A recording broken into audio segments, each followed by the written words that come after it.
Hello friends, मैं doctor Dwarka. दोस्तों, आपका बेस्ट फ्रेंड आपका थेरेपिस्ट नहीं हो सकता। जी हाँ, आपका कितना ही अच्छा दोस्त क्यों ना हो, वो कभी भी आपको साइकोथेरेपी नहीं दे सकता।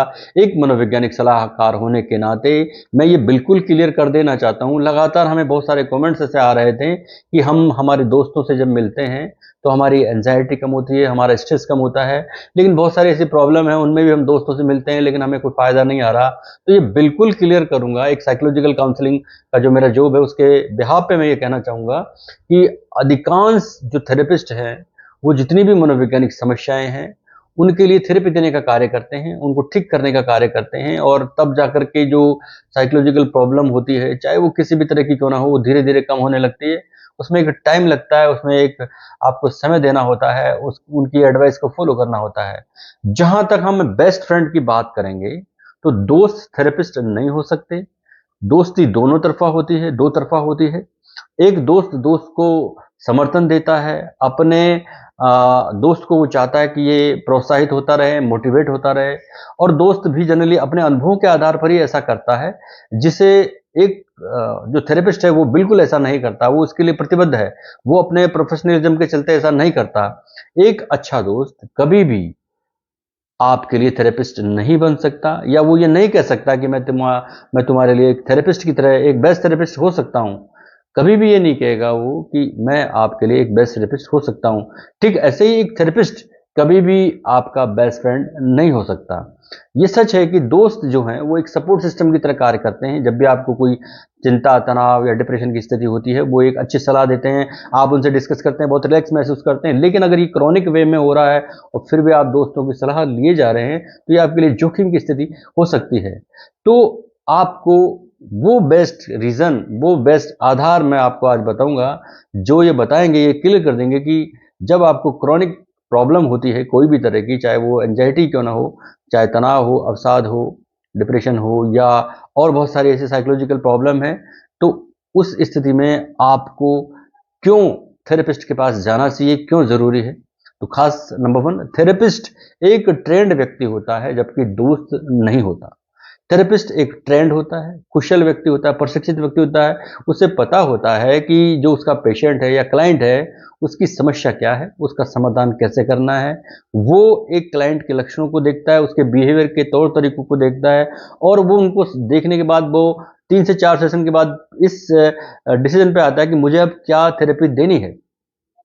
तो थेरेपिस्ट को कई सालों का अनुभव होता है, बहुत सारे साल और बहुत सारे लोगों पर वो थेरेपी अपनी इम्प्लीमेंट करता है और तब जाके उसको एक्सपीरियंस होता है। यानी कि वो एक ट्रेंड एक्सपीरियंस्ड व्यक्ति होता है, जबकि दोस्त में ऐसा कोई ट्रेनिंग नहीं ली हुई होती है दोस्ती में दोस्तों को, और ना ही वो इस तरह के उन्होंने एक्सपीरियंस लिए होते हैं। तो दोस्त जो है वो आपके लिए जजमेंटल हो सकते हैं, जबकि थेरेपिस्ट नहीं हो सकते हैं। ये बिल्कुल क्लियर समझिए, आपके थेरेपिस्ट जजमेंटल नहीं होते, जबकि दोस्त हो सकते हैं। तो आप ये पहला आधार है, इससे आप क्लियर हो जाएगा। नंबर 2, थेरेपिस्ट को सब कुछ बताया जा सकता है, एक दोस्त को सब कुछ नहीं बताया जा सकता। एक क्लाइंट को कई तरह की प्रॉब्लम होती है, किस किस तरह की होती है, ये आप समझ सकते हैं कि एक व्यक्ति मानसिक रूप से ऐसी भी प्रॉब्लम होती है जो वो किसी से भी नहीं कह सकता, चाहे उसमें संकोच हो, शर्म हो, कुछ ऐसी हिडन डिज़ायर हो कि वो बहुत सारी ऐसी बातें होती हैं जो वो अपने दोस्त को भी नहीं कह सकता, और अगर वो कहता है तो उसमें जोखिम या वो उसके लिए बहुत रिस्की हो सकती है। लेकिन थेरेपिस्ट का काम ये है, थेरेपिस्ट एक प्रोफेशनल व्यक्ति होता है। थेरेपिस्ट के पास ऐसे लोग आते हैं जिनको वो बहुत सारी अपनी-अपनी बातें बताते हैं। मेरा व्यक्तिगत अनुभव ऐसा है कि बहुत सारी ऐसी चीज़ें हम सुनते हैं, हमको उन पर डिस्कस करना पड़ता है, लेकिन प्रोफेशनलिज्म ऐसा है कि हम सिर्फ पेशेंट के या क्लाइंट के अलावा किसी और से डिस्कस नहीं कर सकते। लेकिन दोस्तों के साथ ऐसी स्थिति नहीं है। अगर आप दोस्तों से बहुत बातें तो आप कह ही नहीं सकते, संकोच करेंगे, शर्म आएगी, क्योंकि बहुत सारी चीज़ें साइकोलॉजिकली आप फ़ील करते हैं जो आप डिस्कस नहीं करना चाहते। तो थेरेपिस्ट को सब कुछ बता सकते हैं, दोस्त को आप नहीं बता सकते, ये बताना रिस्की भी हो सकता है।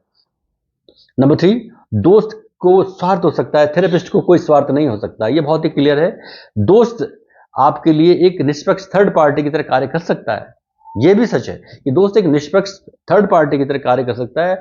दोस्त आपसे अपने रिश्तों के बारे में ध्यान देगा और उसी तरह की आपको सलाह देगा, एडवाइस देगा। वो अच्छे से एक दोस्त का रोल प्ले करेगा और वो ऐसी बातें बताएगा जो सिर्फ आपको अच्छी लगे।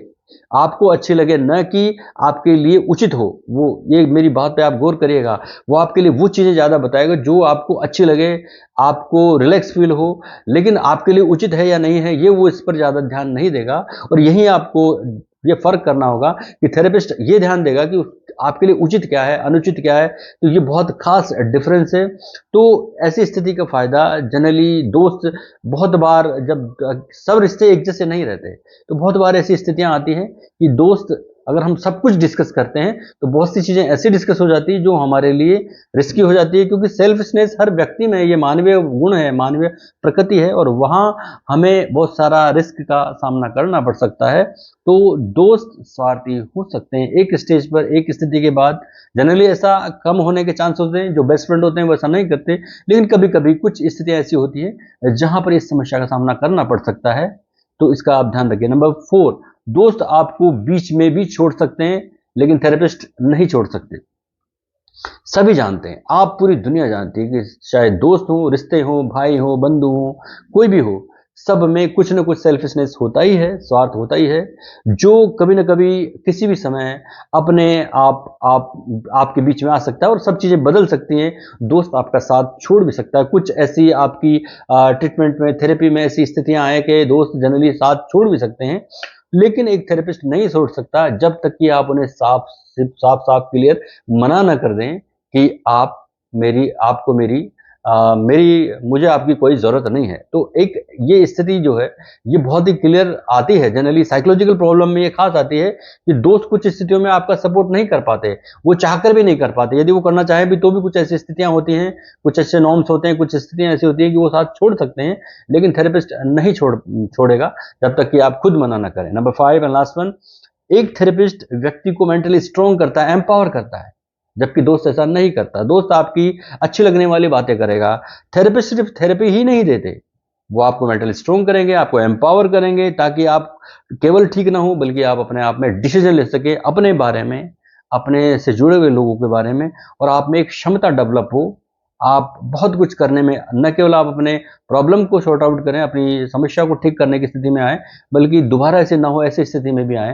तो दोस्त ऐसा नहीं कर सकते, सिर्फ थेरेपिस्ट ऐसा कर सकते हैं। तो एक थेरेपिस्ट के जाने के बहुत सारे रीजन है, बहुत सारे कारण हैं।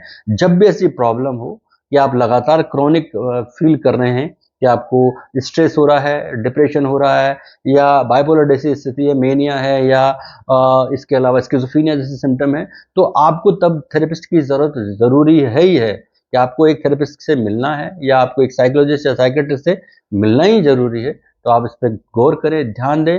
अगर कोई भी इससे संबंधित आपको और कमेंट आपको करना है, जानकारी लेनी है, तो आप कमेंट बॉक्स में आइए, कमेंट करिए।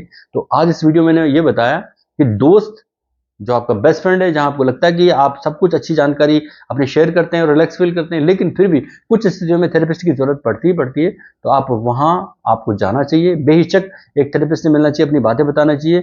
तो एक बेस्ट फ्रेंड में और एक दोस्त में डिफरेंस क्या है, और एक थेरेपिस्ट किन खास कारणों के चलते आपके लिए बेस्ट हो सकता है, एक बेस्ट थेरेपिस्ट हो सकता है, जबकि एक दोस्त नहीं हो सकता। या फर्क करिए, और अपनी साइकोलॉजिकल प्रॉब्लम जो दिनों दिन बढ़ रही हैं, हर तरह के रीजन है, कारण है, हम डिस्कस करते हैं नए नए वीडियोज में।